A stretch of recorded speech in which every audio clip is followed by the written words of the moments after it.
Welcome to the New Hampshire Union Leaders Voters First Forums. My name is Joe McQuaid, publisher of the Union Leader. And I'm Todd Fahey, State Director of AARP New Hampshire. AARP is a nonpartisan advocacy organization. We're looking forward to hearing candidate positions on important issues. This year, we're focused on Social Security and what candidates will do to ensure that this program remains strong and available for future generations. If you're watching this live on YouTube, feel free to submit a question. And now, let's hear from a candidate.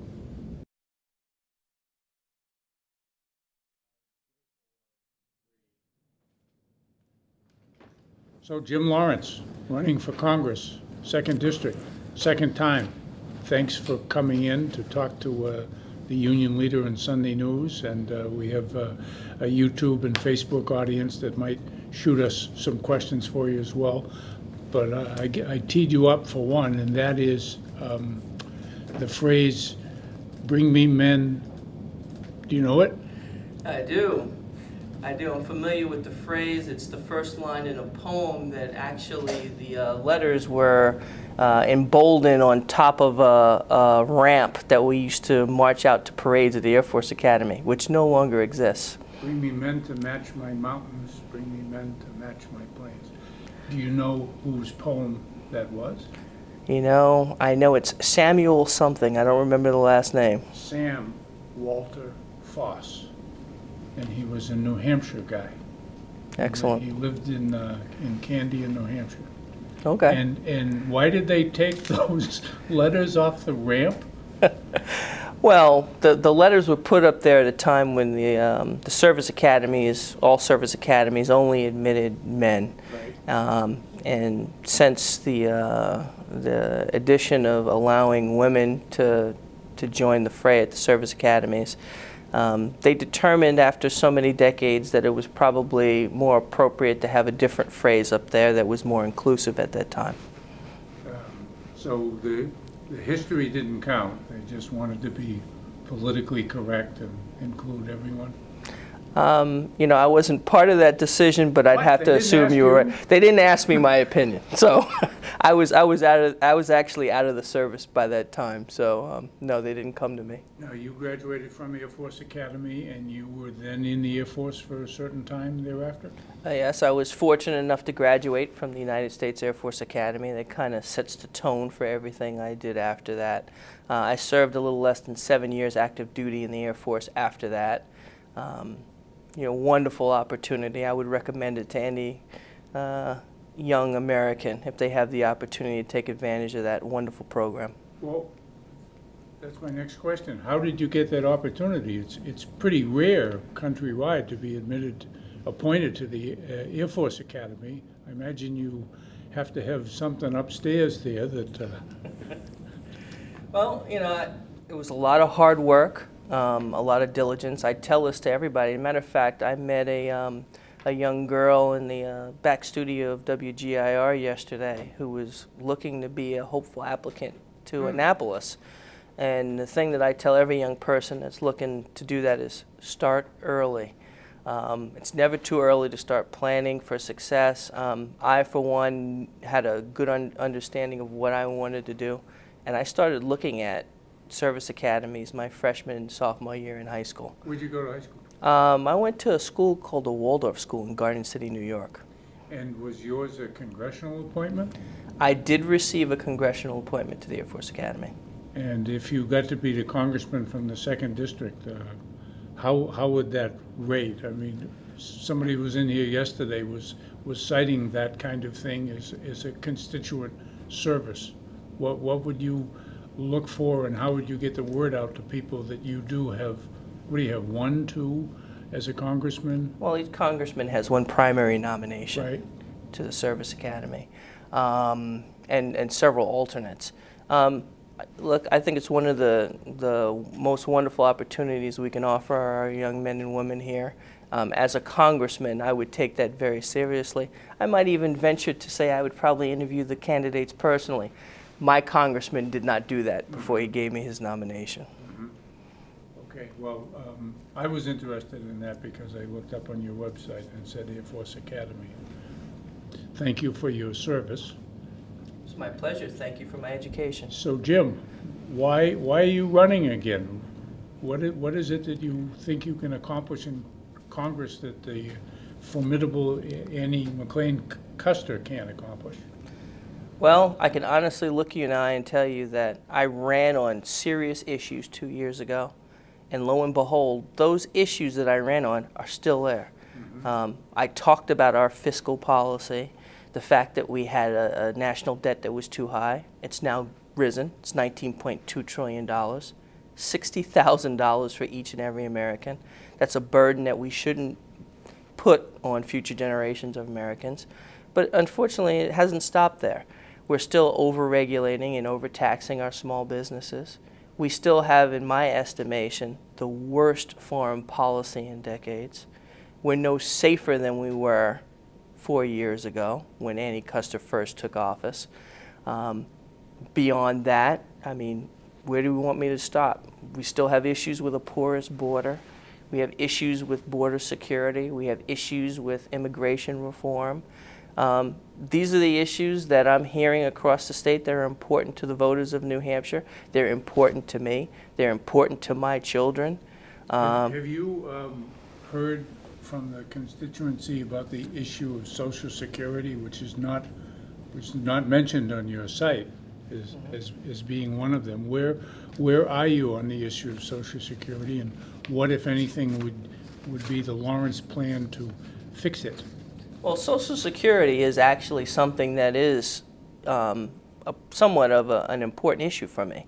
Not just from the standpoint of where we are today, but we know that if we do nothing, Social Security is going to fall off a cliff. We know it's insolvent now. Simply put, my plan for saving Social Security would start with something that I think we should have done a long time ago. I don't know why we haven't. I would ask Representative Custer why we haven't done this, but we should fence off that funding.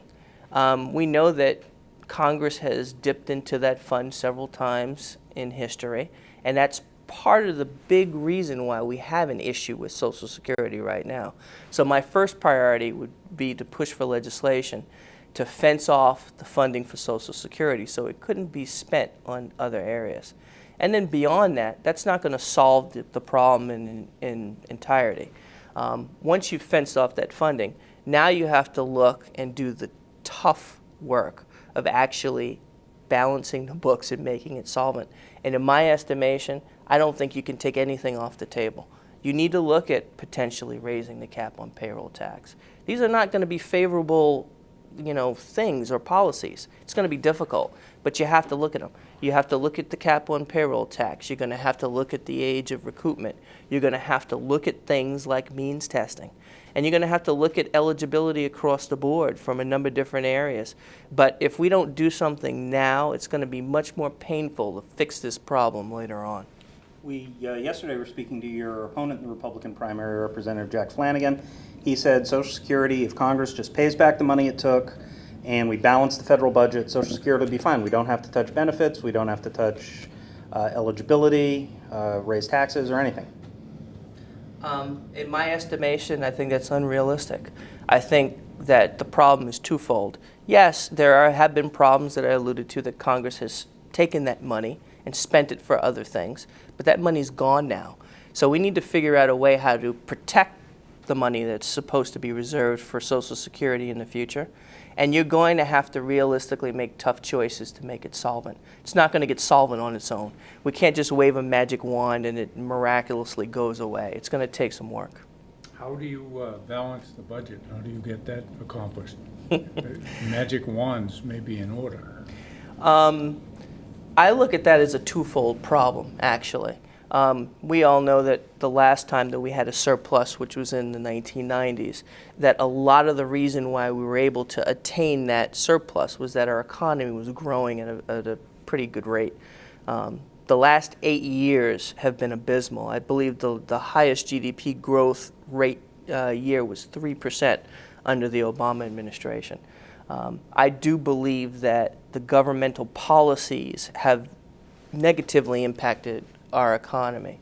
I do think that we have to do two things to solve our debt problem. We need to get the federal government out of the way of industry, out of the way of business, with overregulation and overtaxation, so that our economy can actually grow at a much more rapid rate. So that's issue number one. And then issue number two is that Washington has a spending problem. The second part of that is probably the most difficult, because government doesn't have a tendency to want to constrict after it grows. But we do need to make some tough choices. I, by the way, do have some experience at making recommendations for efficiencies in federal spending through both my active duty military service as well as my private sector experience. And I believe that if we make some prudent choices and make some wise choices, we can actually stop the growth of government and actually cut where necessary to make the federal government more efficient and more effective. Where do you specifically want to cut? Is there a federal department you want to abolish? What federal regulations would you eliminate to get government out of the way so business can prosper more in your eyes? Well, first and foremost, I'm going to say I don't think any part of the federal government should be immune to this process. I think we need to sharpen the pencil and look at them across the board. There are some glaring examples of federal government overreach that has really negatively impacted our industry. First and foremost, I think we could look at some of the activities of the Environmental Protection Agency. One of my issues is that Congress has given broad regulatory authority to many of these areas of the government with very little checks and balances. And once these agencies have kind of taken things under, taken regulations under their own authority, Congress has never gone back in to put a check or balance against them. We've seen some bad things happen from the EPA recently. We have a water crisis here in our own state. We saw the issues in Flint, Michigan. We're giving agencies like the EPA broad regulatory authority. They're hurting our economy, and they're still not keeping us safe. I think we should take a look at that. How do you get Congress to reel itself back from those regulations?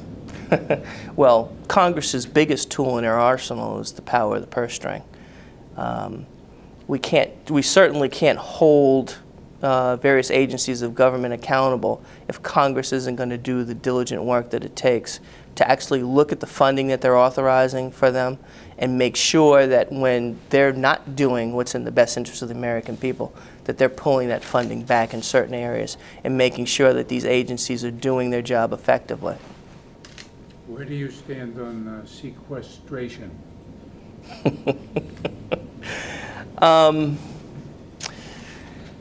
That's a tough question because the federal government right now, if you look at their programming and budgeting system as it's designed, it's very difficult with a lot of gridlock that's going on to get things done effectively. In an ideal world, we'll have appropriation and authorization budgets passed on time. We'll have authorization for approved amount of funding that's prudent and fiscally sound without, how shall I say it, maneuvering on the part of the Washington, D.C. insiders. And I do believe that things like CRA, continuing resolution authority, and sequestration are examples of that. That if we do our job ahead of time, if we're a little bit more diligent, we can avoid a lot of those issues. Well, hasn't sequestration in some respect kept a check on the amount of spending? In the near term, yes. But what happens is, and I've seen this personally in my experience, is that if you restrict government spending in the here and now without a plan, what happens is sometimes you end up spending more in the long term. And I could give you specific examples that I've seen that happen in the Department of Defense, where Never tell them you got an example. where you've actually cut back funding on a program that you knew you were gonna implement. And what happens is that in the long term, you're not executing that funding efficiently. You're creating issues within your program, and in order to get whatever system that you're trying to get fully funded and fielded, you end up spending a lot more money in the fielding and sustainment tail. So it's kind of like you want to be prudent and cut spending, but you want to do it in a smart way so that you're not penny wise and dollar foolish.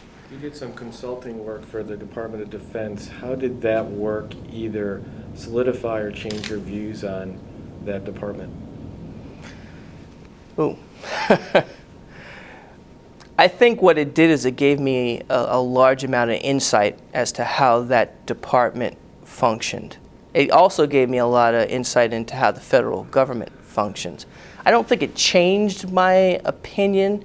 What I think it did is it gave me a better understanding of what we were dealing with, just in general with the federal government, how they do business, how they make decisions on how to spend our tax dollars. When you saw some of that sausage making, does that make you less confident that things can be changed if you and others like you are elected to Congress? I think it made me more realistic on how to attack the problems. I think a lot of people have a hard time understanding how the process works because of the size of the federal government and the amount of money that they're dealing with. But I can honestly tell you that I have experience of dealing with programs that were larger than the entire budget in the state of New Hampshire. So those big numbers don't scare me away. Jim, I read recapitulation of an interview you had, I think, with another newspaper, or perhaps it was on the Jack Heath program, where you seemed to be in agreement with Jeannie Forrester's suggestion that the National Guard be brought in as part of the drug fighting effort. She, yesterday, when we asked her about it specifically, had no specifics at all, said it was merely an idea that she'd floated and she would have to talk with other governors about it. What is your idea of how the National Guard should be brought in to fight drugs? Well, we all know that the opioid drug crisis that we have both here in this state and across the country is a real tragic story. It's a tragedy. It's something that we need to take seriously and something that we need to bring all resources to bear to try and stamp it out as soon as possible. And I, for one, as a congressman, would do anything in my power to work with state and local officials to do that. What would be within your power as a congressman to work with state and local officials? Well, first and foremost, we haven't talked about it yet. We know now, based on statistics, that a large quantity of these drugs are coming across our border illegally. One of my first tenets that I ran on 2 years ago was that I wanted to secure the border. I actually had a plan in place. I was recommending that we build a wall or fence where practical, augment that with electronic countermeasures where practical, and augment that with manpower. That was the most effective way to secure our border as quickly as possible. It's something that we can attain in a realistically short period of time, and it's something that I think we need to do now. Because if we can't secure that border, we can't control what's coming across that border, and we have no way of helping to keep our citizens safe. So that's the first issue that I think I could affect change as a congressman, but also I think that we see some of the hard work that some of our representatives are doing trying to get resources to support our local officials here, which I think is a worthwhile endeavor. I would be supportive of those activities as well. And I don't want to duck your question before you ask me about the National Guard. I want to be very specific about this. I can see a use for the National Guard, particularly in border security. I could see some other areas, but I would be very specific. I would not be in favor of using National Guard for local law enforcement within the state of New Hampshire. I want to be crystal clear about that.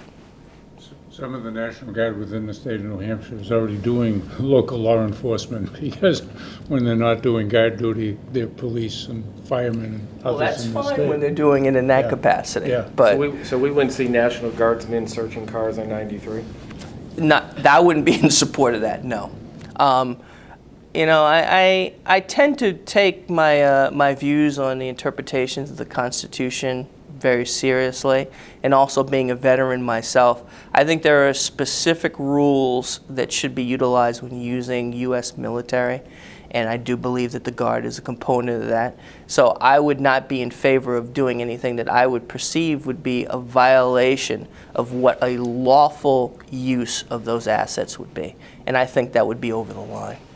If anyone has a question for Jim Lawrence running for Congress in New Hampshire 2nd District, you can submit it on the YouTube page, right in the comments section. We'll try to get that to him. The Obama administration recently sent $400 million in cash. That certainly wasn't a ransom. At the same time, Iran released a number of American prisoners who certainly weren't hostages. Was that a good deal that never happened? Are you saying you're sure it wasn't a ransom? Well, that's what they said. I'm not sure that they're being honest with the American people. Look, I started off by saying before we started here that I thought that we have one of the worst failed foreign policies in decades. Our allies don't feel like they can trust us. Our enemies certainly don't fear us. I don't think anyone would argue with me that Americans are safer now at home or abroad than we were several years ago. I think this is another clear example of our foreign policy leading America down the wrong path.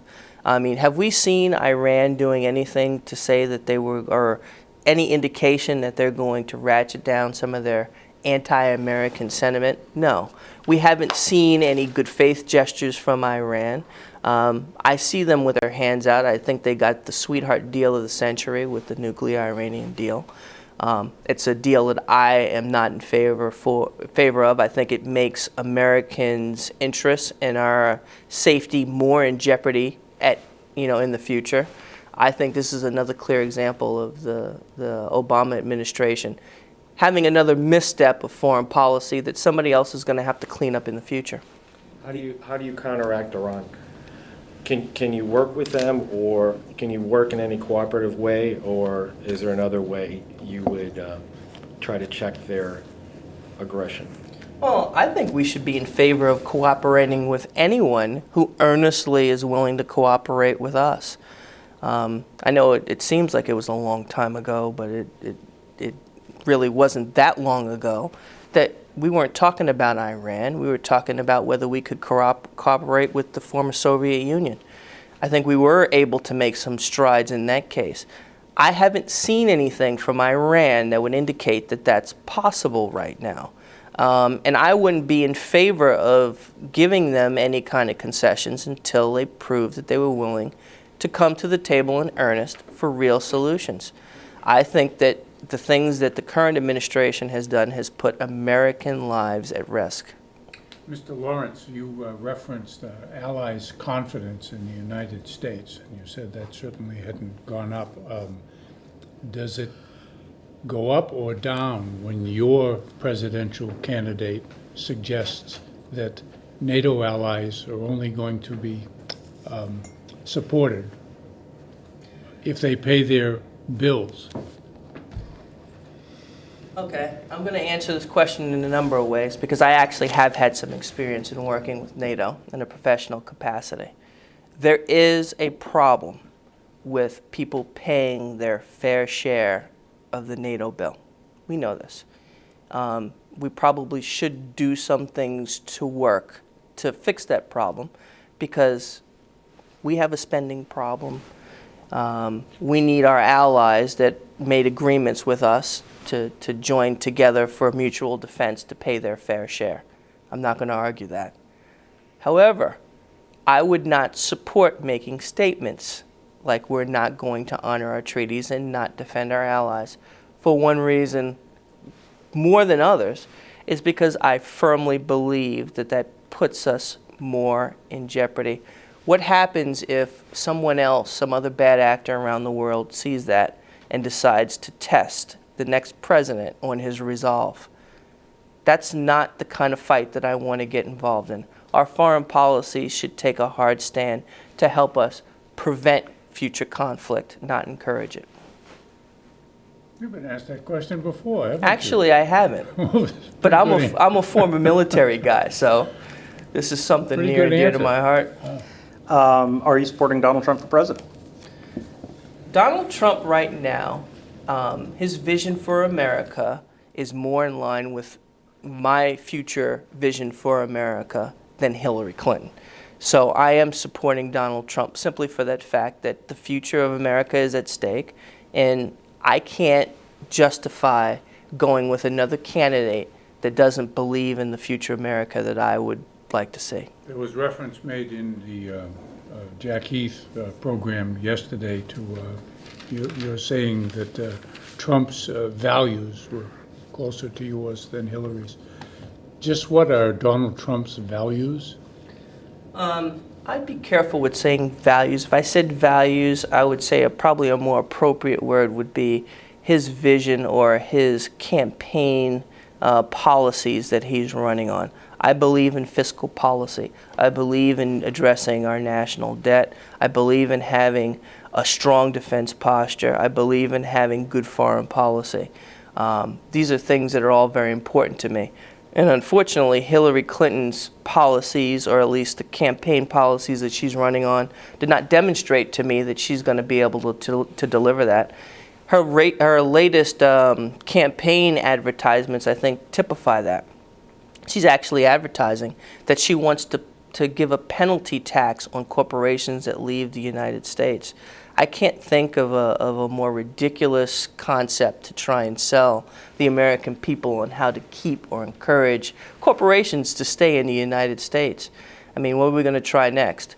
If I don't like the plumber that I have and I fire him, can he send me an extra bill for firing him? Isn't that what Trump has suggested with companies that leave the United States? I Ford, and one in Chicago, et cetera. One is a food manufacturer, and one is Ford. And he said if they tried to go over the border, he would tax them and make them come back. Well, I'm not going to be in favor of those policies if that's proposed by Trump either. Well, I mean, wait a day, they may change. well, here's the bottom line. I mean, one of the reasons why I'm running for Congress is because I have strong beliefs on the policies that should be put in place for the people of this state, particularly the 2nd Congressional District. We might as well get this right off the table right away. If I'm given a choice where I have to make a decision between servicing the people of this state, I'm going to choose them every time. Doesn't matter who's in the White House. Whether Mr. Trump or Secretary Clinton gets elected, the next president probably isn't going to have a whole lot of modesty about the use of executive authority. How will you in Congress try to restore those checks and balances and take back the power that Congress has surrendered over the last 50 years? Well, I don't think a lone congressman will be able to stave off that. You can do that. No, one congressman can't do that. But what I can tell you is that I'm going to be supportive of the powers that are clearly delineated in the United States Constitution. And if I can push for legislation or if I could push for reforms to help ensure that that stays the way that it's supposed to be, the way our founding fathers laid it out, that's what I'm going to do. But one congressman can't do it alone. I guess I'll have to build a coalition. Maybe we'll elect 200-something plus other congressmen like me, and maybe we can get that done. We have a number of questions submitted through YouTube. You can put them right there in the comment section. We'll try to get them to Jim Lawrence. Joyce in Manchester, rather close by in Manchester, asks, where do you stand on the ACA's regulations relating to the Cadillac tax, and how would you fund the ACA without them? Okay, well, I knew that Obamacare would come up sooner or later. 2 years ago, I don't think it's a secret that I was opposed to the ACA or Obamacare, however you want to call it, because I felt that it was going to increase the cost of health care for all Americans. It was going to restrict our options, and it was going to break our health care system. And lo and behold, 2 years later, here we are. We know, we've seen the reports come in. You know, we've seen the cost increase as a result of Obamacare. We've seen people's options for health care being restricted. And our healthcare system is being broken by the very law that was supposed to help us. So, you know, the Cadillac tax, as far as I'm concerned, is just another flawed piece of policy in this bill. That's why they had to postpone its implementation, because they knew that it was going to further damage our healthcare system. I would not be a proponent of trying to salvage Obamacare as it stands now. I would attempt to go and reform and repeal every part of that bill that's damaging our healthcare system, certainly, and replace it with real policies that make sense, that would be effective. I mean, we've been talking about allowing people to be able to cross state lines for a long time, to allow market forces to help try and force the cost of healthcare down. It's time for us to take proposals like that seriously and implement them so that we can not only help people get more affordable healthcare, but not break our healthcare system. And you know, time is running out because Obamacare is continuing to damage our healthcare system the longer it exists in its current state. We have a question about Syria. Do you think the next president should seek a specific authorization for the use of military force against ISIS or even a formal declaration of war? Okay. ISIS, as far as I'm concerned, is not a nation. So a declaration of war against ISIS, in my mind, is not something that I would be in favor of. I am, however, in favor of the president following the provisions that are in the Constitution as well as U.S. law to go back to Congress for authority for the use of force for the United States Armed Forces. I do think we need to bring forces to bear to target ISIS, and I'm going to be very crystal clear.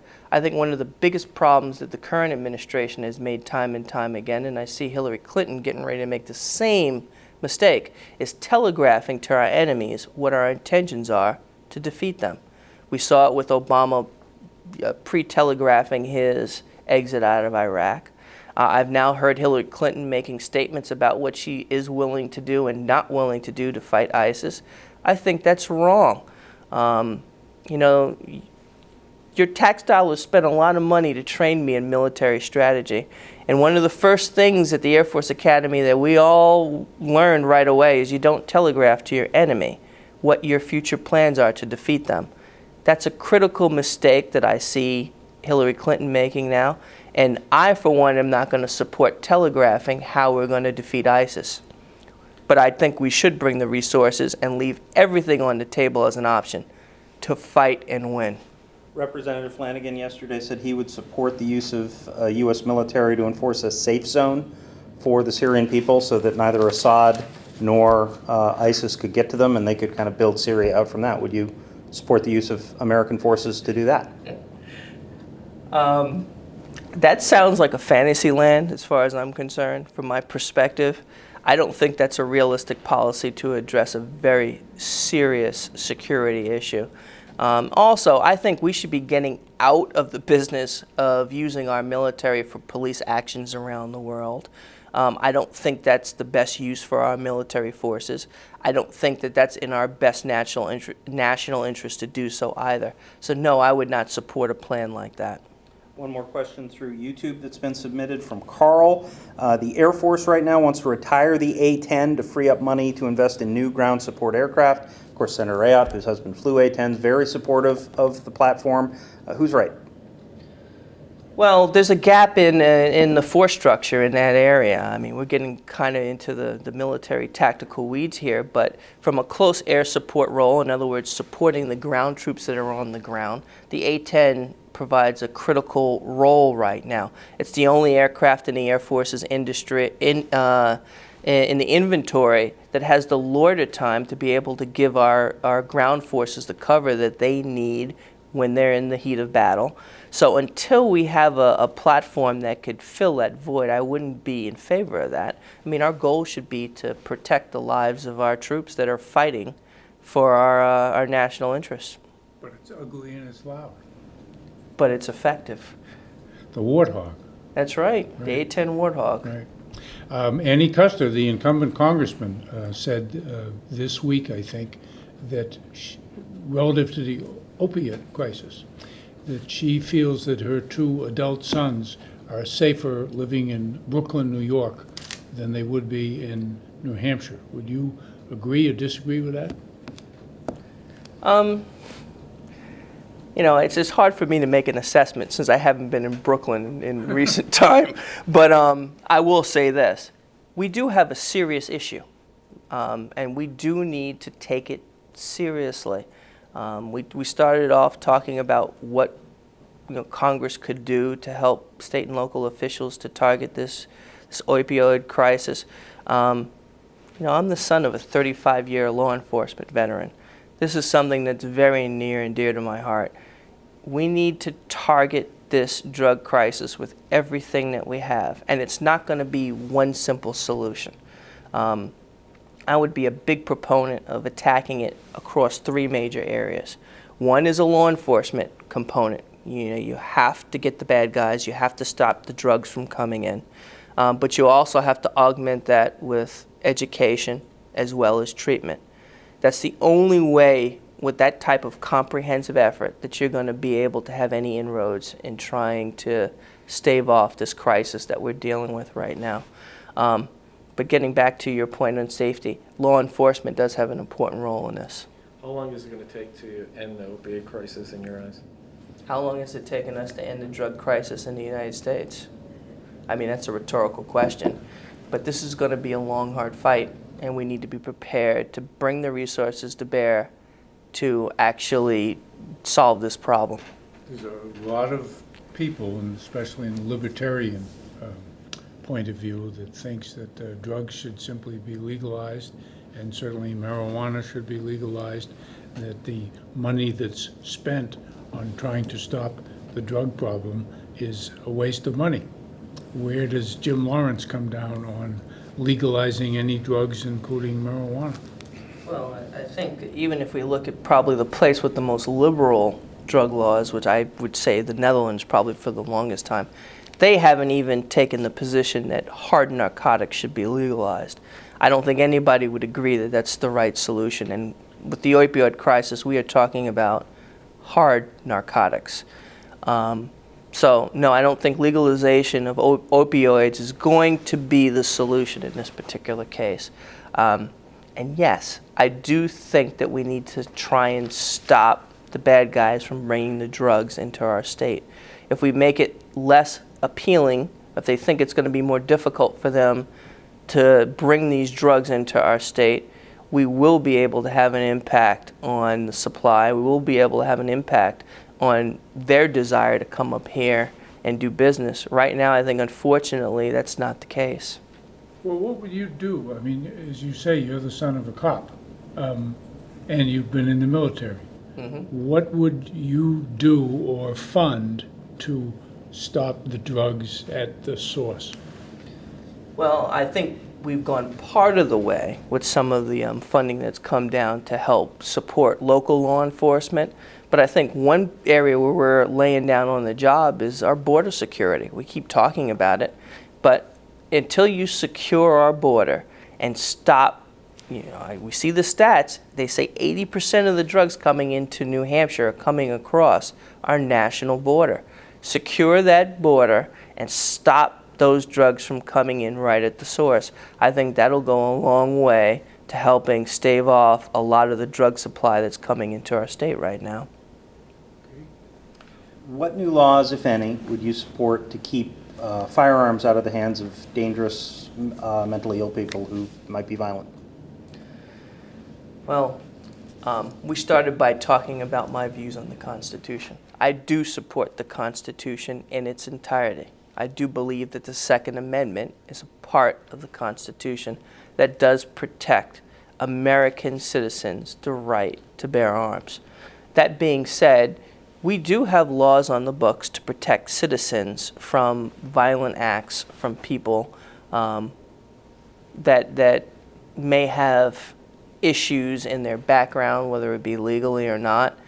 You talked about the mental health component specifically. I believe that the mental health issue really is something not related to gun control per se.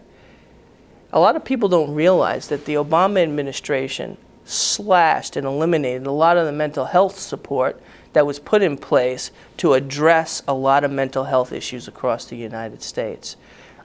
If you ignore a problem, one good thing that, not a good thing, but if you continue to ignore a problem, one thing that you can ensure is that problem will come back to haunt you later on. And I believe a lot of the mental health issues that we see coming up now, and we see a lot of violence being perpetrated by people who are suffering from mental health issues, is a direct result of a comprehensive lack of support, lack of early intervention, lack of treatment.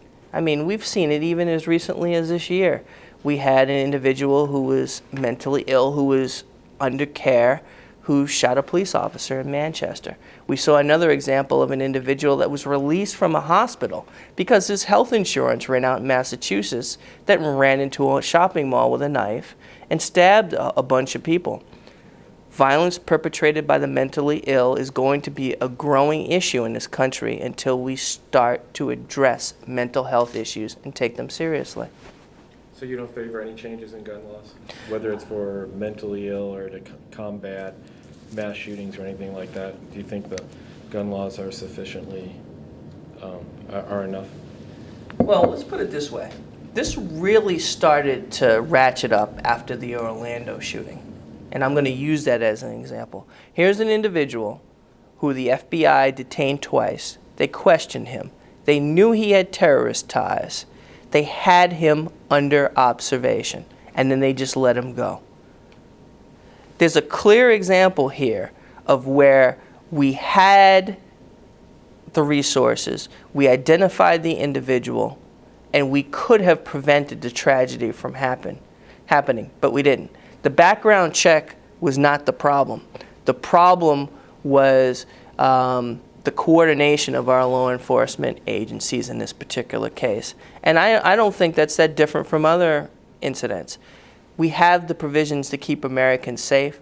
We have to implement them, and we just have to do better. There's no way that we should have had a guy, interviewed him twice, identified him as a potential terrorist, and then let him go to do this. The fail-safe that let us down in this particular case was the fact that, for whatever reason, our law enforcement in this particular case didn't identify this person as a problem. That's what we should be looking at. Speaking of safety, and obviously in recent months there's been a lot of discussion on improving race relations and tension between the African American community and law enforcement. Your dad was a police officer, and you're African American. What do you think Congress can do, and what needs to be done at the local level to improve race relations? Well, I think we can certainly agree that Washington has been doing just about everything it can to divide us and not unite us in this area. I remember as a young boy actually struggling, thinking about the danger that my father was in his job, and waiting, for that door to open up and be happy to see him coming home safe. Unfortunately, right now, we have an administration that has continued to fan the flames of racial divide, that has continued to do things that divide us on a number of issues instead of uniting us. If this is going to get any better, we need to get communities to work together with the police. We need to bring people together. I, for one, would definitely be a voice that would be out there up front talking about how important it is for Americans to work together, to unite us in one common cause. Because divided, it's not going to end up with a good result. We see that. We see it all across the United States right now. And until you get new leadership in Washington that's going to be espousing what unites us and what we have in common instead of what divides us, it's never going to change. But how do you build better relations between the African American community and the local police departments? Well, there are some communities, believe it or not, in the United States where they do have that better relationship. As you said before, my father was a 35-year law enforcement veteran. He was also a former Nassau County police commissioner. And I remember him having very good relationships with all communities across Nassau County. And he worked very hard at that. That's something that we're going to have to work on. And it's not just in Washington, it's at the local level as well. But you asked what Washington's role is. Washington's role is not to fan the flames of racial divide, not to highlight what divides us, but to set a tone so that people at all levels of our community, at state and local level as well, can start to build bridges and work together with the community. One thing that people should think about is that policing works a lot better when the community works with the police than when it works against them. So everybody benefits from that. Speaker Ryan's been talking a lot over the last year about bringing a Republican message into parts of the country, particularly large cities that Republicans haven't really connected with over the past couple of decades, probably since Jack Kemp. How's he doing as Speaker, and would you vote to give him another term? Well, you know, I think we're getting a little pregame here. I don't think anybody in Congress can assume that they're going to be coming back. If you win, it'll be probably your first vote. No, but is he going to win? Oh. I mean, we're all speculating here. The reality is that I would have to make the decision when I got down there. I think Speaker Ryan has done a reasonably good job, and he's been dealt a lot of strong, tough situations to deal with. I guess I would have to say, if I'm elected and if he's elected, I think he would have a strong chance of earning my vote. And to get back to your question about getting the Republican message out to some of the Americans that may not have received that. Look, who's not going to be in favor of a message of future prosperity for America, jobs growth, a growing economy? These are things that are near and dear to every single American. I don't care whether you live in the inner city or whether you live in the farmland. That's the message that's going to resonate. And yeah, I think we should take that message to everyone who will hear it, because it is the right message. It's a positive message, and it's a message that's going to benefit every single American. Again, you'll accuse me of jumping the gun, but a congressman's committee assignments say a lot about the priorities he's going to address in that 2 years. Have you looked at the committees where you think you could do the most good? Well, if you look at my experience, there's probably a couple of areas where I would have the experience to have an impact. We talked a little bit about my business background. We talked about my military experience. And we've talked about some of the other areas that I have some experience to bear. I think that I do have a strong suit in terms of foreign policy and national defense. I do have a strong suit in terms of business. And because of my other experiences, I do have a strong experience base in fiscal policy. So I think any committee that touches any one of those areas, I would have a good breadth of experience to have an impact. And I would be willing to serve in any of those capacities. So anything but agriculture? Maybe agriculture too, I don't know. So how old are your 8 children? They range between 11 and 23. Holy moly. Boys, girls, what's the division? 4 boys, 4 girls. No kidding. Yeah. Wow. Can't plan that out, can you? No, I don't think so. I've never tried. Have you got them all working on the campaign trail? You know what? They have all been on the campaign trail with me at one point or another. I even had my youngest at a house party for me at Senator Clegg's house in Hudson last night. So, how many can vote? There's 3 of them that can vote now. And they're all duly registered and. They are ready to go, Yeah. ready to vote for Jim Lawrence on September 13th. All 3. You got not majority but unanimity. That's pretty good, especially for a dad. One last YouTube question before we let you go. How would you improve communications between yourself and your constituents? Well, first of all, and I have to ask the question, have we seen Ann Custer recently out in public? I know I haven't. One thing that I think is sorely missing in the 2nd Congressional District is our congressperson actually being out in the community. I'm going to go out to every single community that I can. I'm going to hold town meetings. I'm going to take the tough questions from the constituents because I think that's part of the job. So that's one thing that I can certainly do right away at day one. What's the biggest thing that constituents are telling you? What's the issue they're most concerned about? I can't say that every constituent asks the same question, But I can tell you that the three main tenets of my campaign seem to be hitting the sweet spot in terms of what the voters are focused on. The economy, our national debt, our failed foreign policy, and you brought up the Social Security question. That one has come up fairly frequently throughout the state. Great. And that's a question that the AARP, who's co-sponsoring these voters' first forums with us, always wants us to ask. Great. Well, it's an important issue. Anything else, Mike? Just wondering, juggling 8 children, how does that prepare you with dealing with your colleagues in Congress? You know, it's like having your own committee in your house. It's no, it's great. It's a lot of fun. You never know when you're going to be out doing a pickup game for basketball or going to an event with your children. There's always a lot of good challenges there, and it's a lot of fun, a lot of love. Big table for meals, though. Imagine. Thank you for coming in. Good luck on the campaign trail. Maybe we'll see you after September. Thanks for having me. Yeah, it's great. That's good, Jim. So